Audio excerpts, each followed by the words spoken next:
Here are some comments on Gravissimum Educationis.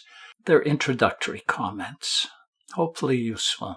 Though it is a foundation document, there are two items of focus here. It comes out of a long tradition of Catholic education, and it calls for collaboration between parents and educators.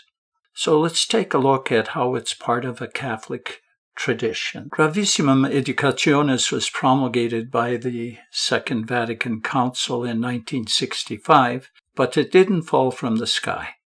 Christianity, and Catholicism in particular, have been about education from the beginning. Continuing the Jewish tradition, Jesus was a teacher. His followers continued his mission. This education tradition envisioned full human development. It took up and transformed the humanism of the wisdom movement in the East, including Greece. Wisdom was the skill of living well every domain of human life, including relating to God. For Israel, it was God's gift. Moreover, God was logos, that is, word, rationality, and wisdom.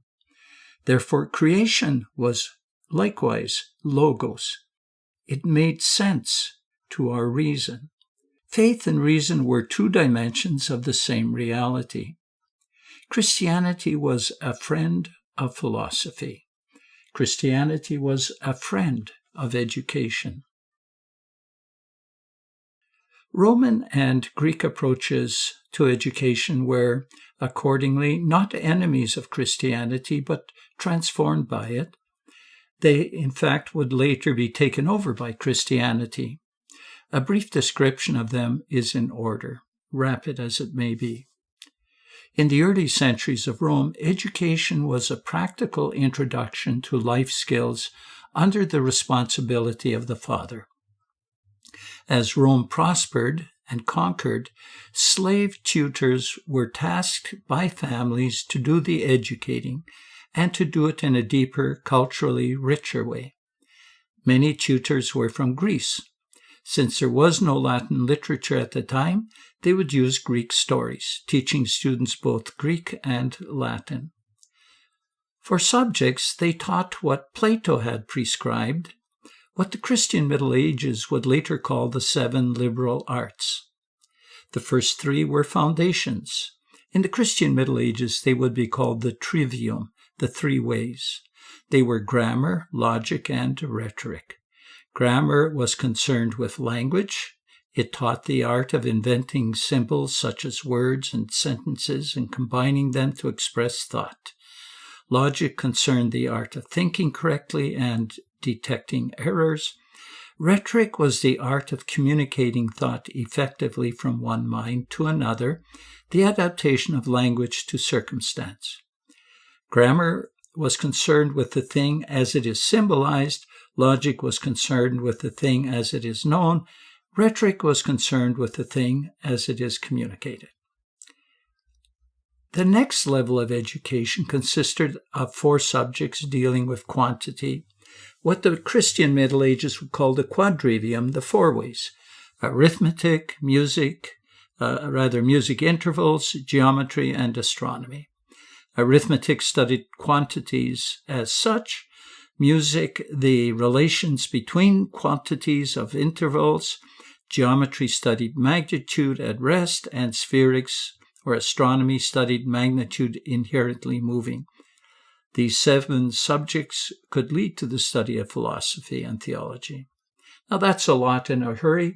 Reason I mention it, though, is that Christianity just basically took these subjects and baptized them. As mentioned, Christian education would take up these 7 subjects. It would also take up the institutions of Roman learning. It did this out of necessity. With the move of the center of the Roman Empire to Constantinople in the east, the West was left to deal with the invading barbarians. As the West fell to the barbarians, the Church was the only entity with the organizational structure to preserve order in the ensuing collapse and chaos. The Church took over the roles of education and healthcare. These, as mentioned, were not foreign to Christianity. The Church was an educator and caregiver to the sick from the beginning. It took over the roles of tutoring, running schools, and the so-called liberal arts, the trivium and quadrivium. Among the institutions that the Church set up were so-called cathedral schools. We have records of them existing from at least around 500 AD in Spain. They often focused on preparing clergy. In the 800s, Charlemagne decreed that each cathedral and monastery had the obligation of running a school to educate children, often of the nobility, and those who would have clerical and organizational roles. From these centers would eventually grow our universities, partially spurred on by education in the Muslim world. Along with the foundation of monasteries and cathedral schools, whole groups of men and women formed organizations, religious congregations, whose mission it was to educate. These were called teaching orders. In the later centuries, for example, the Ursulines, the Jesuits, the Salesians, the Christian Brothers, the Grey Nuns, and many, many more. And another dimension of the development of Catholic education actually was spurred on by Luther, who held that education should be public, that is, for everyone. Catholics would embrace this idea too. The religious orders with teaching missions would often extend education to the poor and those of other countries and territories. Thus, in Pakistan, for example, we have nuns whose mission it is to help Muslims there run their schools for their Muslim children. My wife, Chinese from Macau, was educated, even though she was not Catholic or Christian, by Catholic nuns, the Canossian order. I was educated by the Jesuit order. We in Canada know Catholic education as a public enterprise in Saskatchewan, Alberta, and Ontario, or a private parish initiative in the remainder of the provinces and the United States. All this goes to say that the council document Gravissimum Educationis did not just fall from the sky. The Catholic tradition of educating goes all the way back into the history of our Jewish forebears. The second comment on Gravissimum Educationis, as mentioned, concerns the collaboration with parents that it calls for. And I'll take a fairly pragmatic approach and ask, are parents open to greater participation in the education of their children in faith? As a foundational document, Gravissimum Educationis does paint the big picture. It starts with the right that all have to an education that prepares them for public life and becoming fully human. It then gives a profound description of the purpose of Catholic education. It continues then to describe education as a collaborative social effort, parents playing the key role. Folks who tend to reduce education to homeschooling sometimes seem to forget this part of the document. Many of you have frequently pointed out in your posts how parents are expecting us in the schools to take on their role in religious education. My goal here is to present some research on what our collaborators, our parents, and others are thinking. More specifically, how open are they to, as mentioned, greater faith involvement? My source is the 2016 book by Reginald Bibby and Angus Reid entitled Canada's Catholics.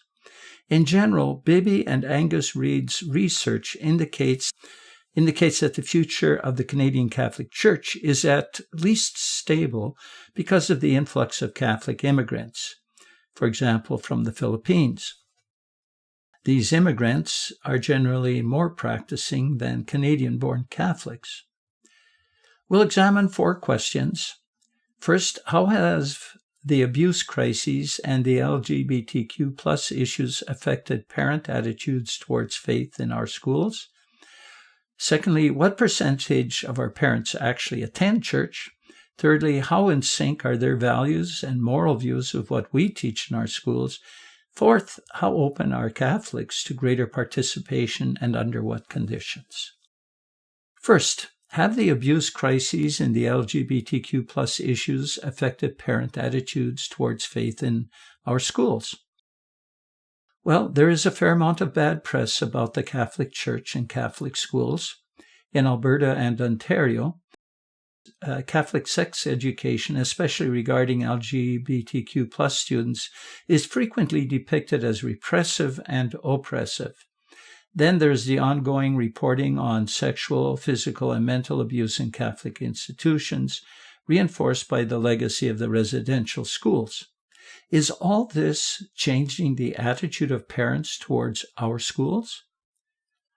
We do have data from the 80s and 90s when news of the abuse in Catholic institutions was first breaking out. And then we have some recent data from 2015. In those earlier stages of the abuse crises, Catholics reported decreased confidence in religious leaders. Between 1985 and 1990, the percentage of Canadians expressing high levels of confidence, between 1985 and 1990, the percentage of Catholics expressing high levels of confidence in religious leaders dropped from 62 to 47%.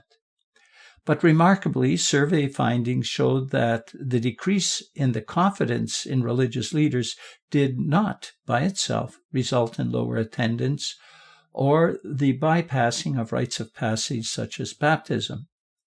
Large numbers of Catholics and other Canadians demonstrated a surprising amount of resilience and patience. For many, faith was seemingly more important than the less than perfect leaders. That was the case some 30 years ago.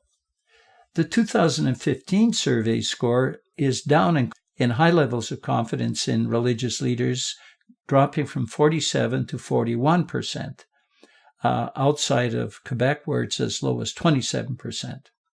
Among Canadians in general, it is at 25%. So that was 41% for Catholics.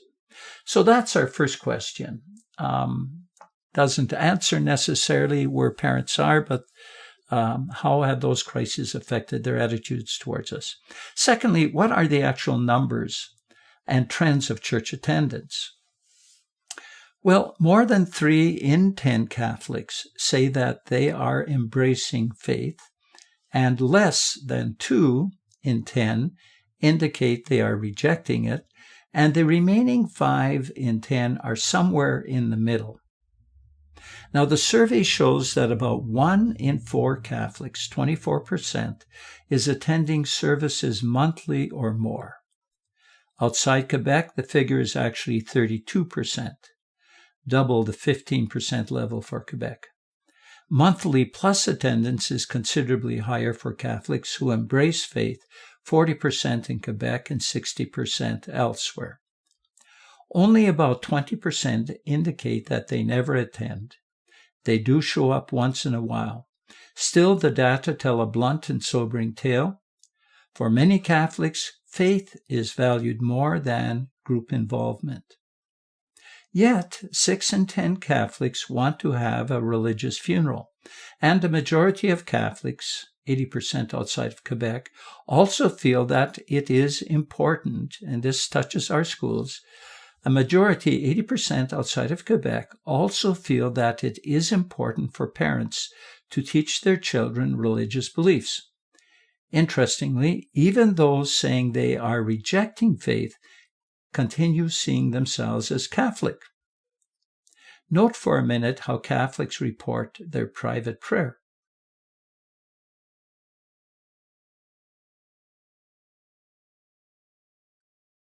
Note also how they describe some of their God experiences. And thirdly, let's look at Catholic attitudes towards values and moral issues.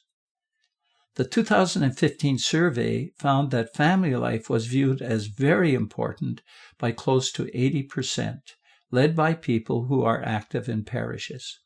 Comparatively, material comfort and personal success were far behind. Spirituality and religion were a distant third among these 5 goal-like values presented to them. except for Catholics who are actively involved in parishes for whom these two, spirituality and religion, are outranked only by family life. Faith for most practicing Catholics is very important. When it comes to what they call means-like values, one trait stands out as valued above the rest: honesty, for 84% of the people. People in virtually every social setting in Canada and everywhere else place a high importance on honesty. Now, Catholics are quite inconsistent in their beliefs and values and morals. For example, about 1 in 3 Catholics approve of unmarried adults having sex when they are under 18. Close to 2 in 3 people approve both of same-sex couples marrying and their adopting of children. And no less than 85% of Catholics say that they approve of the legal possibility of abortion when a woman's health is endangered. Some 45% even assert that a woman should have such legal access to abortion for any reason.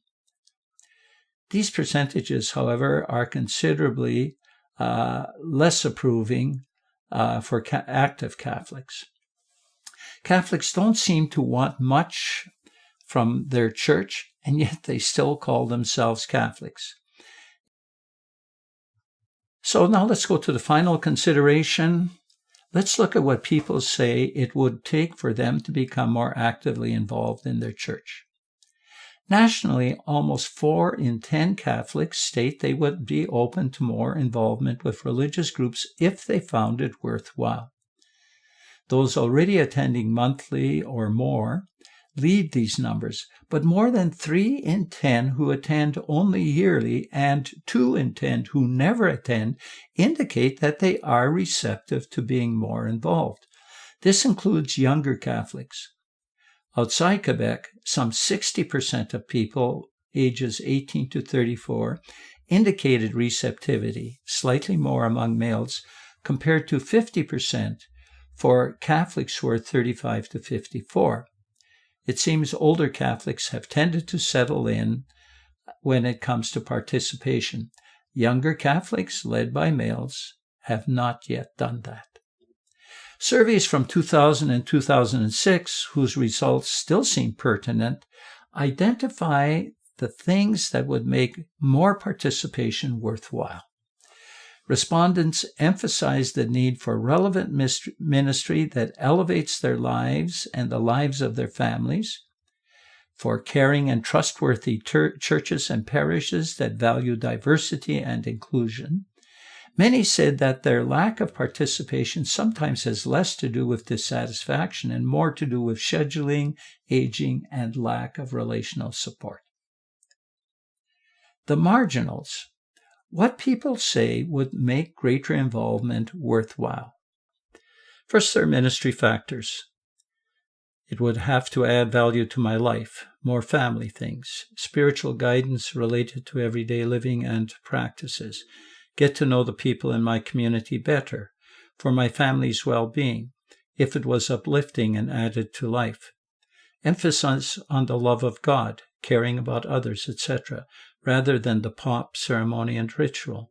Programs for children, sermons given by a good speaker that are upbeat. Organizational factors. Get away from the boring traditional ways and change with the times.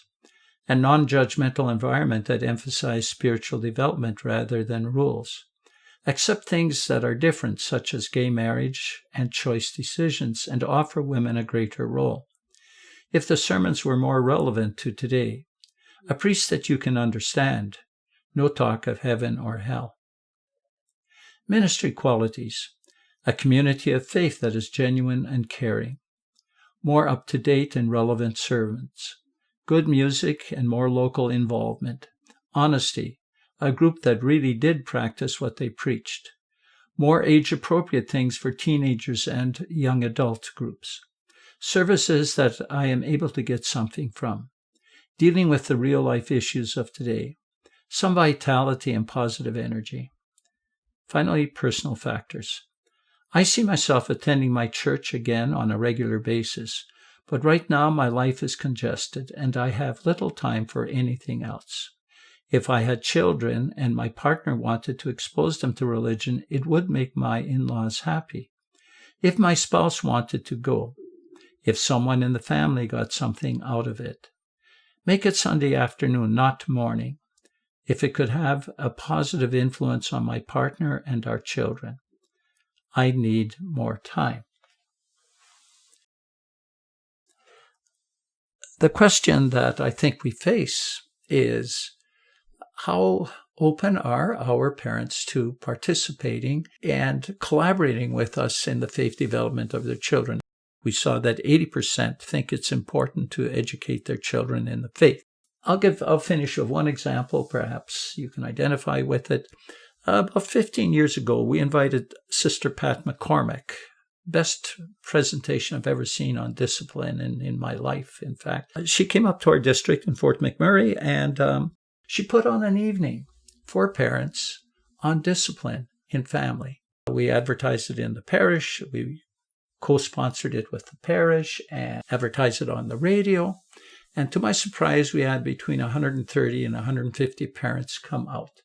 And the reason it came out was it was relevant to their family life, to their children. And that's what we just heard. Parents say, and Catholics say, they will get involved under certain conditions that they experience it as valuable. So the question for all of us, I think, is just, okay, what does this mean for our schools?